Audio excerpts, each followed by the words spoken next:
pretty religious about it, that the sentiment should live separately from the health score, that the thing about the health scores is purely machine generated. There's no way a human can mess with it.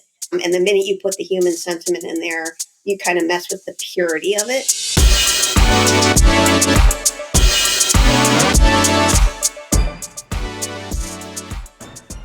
What's up, lifers, and welcome to the Daily Standup with Lifetime Value, where we're giving you fresh new customer success ideas every single day. I got my man Rob here. Rob, do you want to say hi?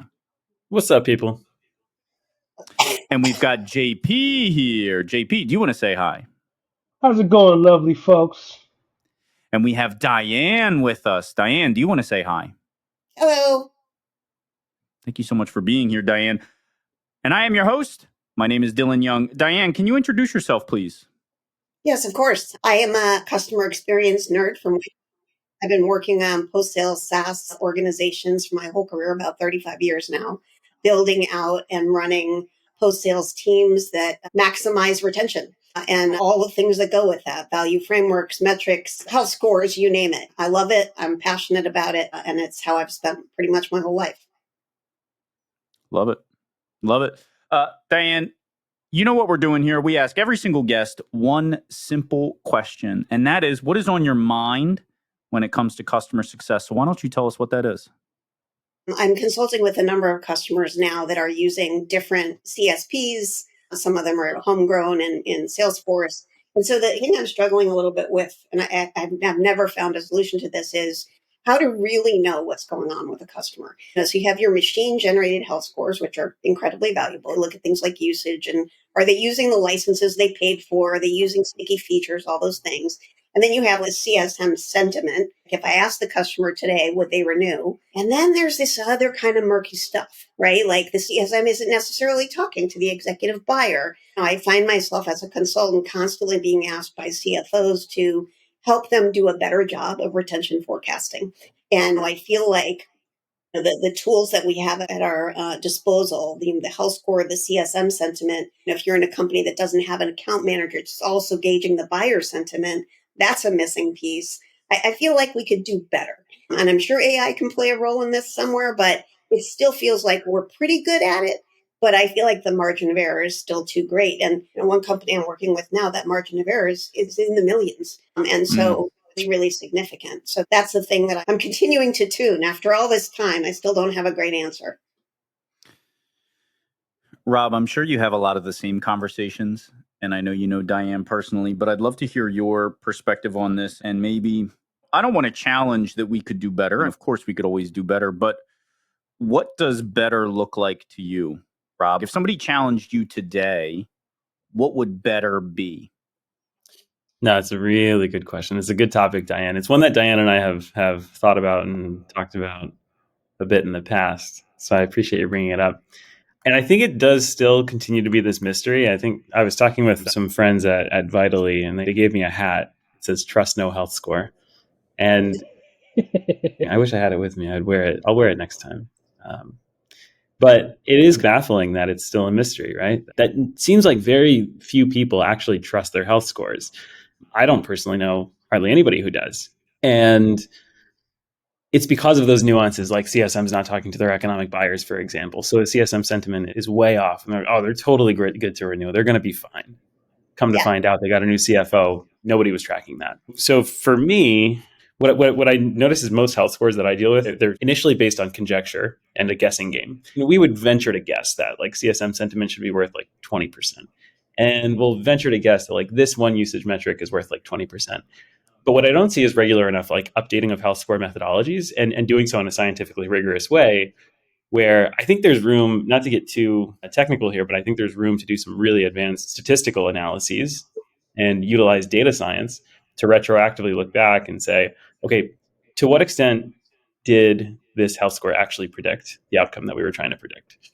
But I haven't seen that yet, not commonly. So I'm of the school of thought, I'm pretty religious about it, that the sentiment should live separately from the health score, that the thing about the health scores is purely machine generated. There's no way a human can mess with it. And the minute you put the human sentiment in there, you kind of mess with the purity of it.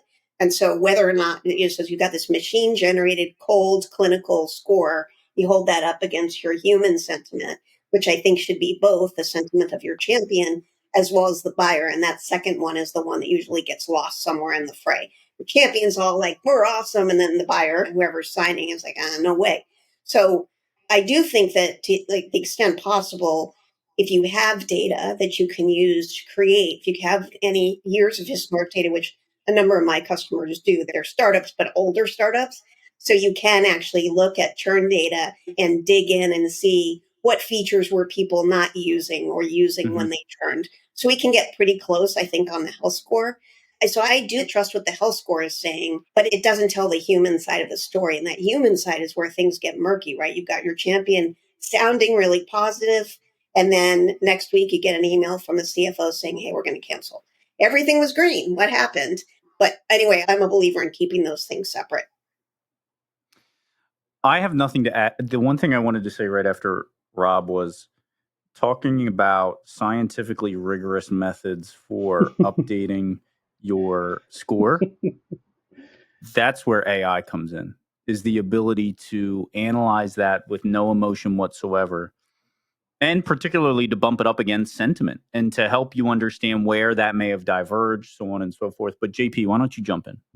Yeah, this thing about separating what the machines can do for us and what we as humans can do for us. And I like the way you're stating it because it doesn't sound like you're necessarily placing an emphasis of one over the other, which is sometimes where I feel like these discussions that involve AI or other things tend to go. And so we're just saying, hey, let's keep these things separate, but they're both still very useful. One of the things that I was thinking about as we were discussing this is what are some of the blockers that I've experienced in getting information so that there's less guesswork, right? The more information I have, the better. Of course, the more accurate information I have, the better. And so that's where things go, right? Because I've heard in the short time that I've been in customer success, at this point, I've only had about maybe 3 years in this customer success space. One of the things that I feel like I've seen that's a little bit of a change is, how do I put this? People used to talk about customer obsessed, and there's like some sort of fluffy language that I felt was overblown sentiment, maybe in a way that like, oh, the customers, they're really happy. Of course, they're going to renew. Like it was equating the sentiment that you observed and interpreted as positive from the customer, meaning that they were going to renew. When in fact, if we look at that information, I think someone mentioned the executive buyer. And so we know if that customer who we're talking to, if they're not showing the value of that product to that executive buyer, to the person who's signing off, then there's no renewal, no matter how happy they are. Because I've heard of instances where there's tools that I've known of internally, I won't say where, but tools that people really liked internally, but got totally shuttered, but they didn't really get any input from the people who were actually using it, because sometimes that's the way decisions are made. They're not always going to say, oh wow, we're thinking about cutting something, we should talk to the people in customer success, especially if they're not maybe investing a lot in them. Then like, why would they even initiate that discussion? So like part of me thinks in this effort to get more information to the customer, it's also like, yeah, how do I have conversations with people where I can really thread the value to the renewal happening? So how do I talk with someone so they understand and can communicate that with that executive buyer so that we actually get that renewal, as opposed to, oh, I talked to them the other day, they're happy, you know? Yep. Diane, that is our time. I think we could talk about this for a lot longer, and maybe we should. Maybe you should come back. I think at the very least, it's a great reminder about blind spots and the many, many variables that we're dealing with when we're trying to predict certain things with our customers. Thank you so much for bringing this to our attention. Would love to have you back in the future, but for now, we've got to say goodbye. Okay. Thanks for having me. You've been listening to the Daily Standup by Lifetime Value. Please note that the views expressed in these conversations are attributed only to those individuals on this recording and do not necessarily reflect the views and opinions of their respective employers. For all inquiries, please reach out via email to dylan@lifetimevaluemedia.com. Find us on YouTube at Lifetime Value, and find us on the socials at Lifetime Value Media. Until next time,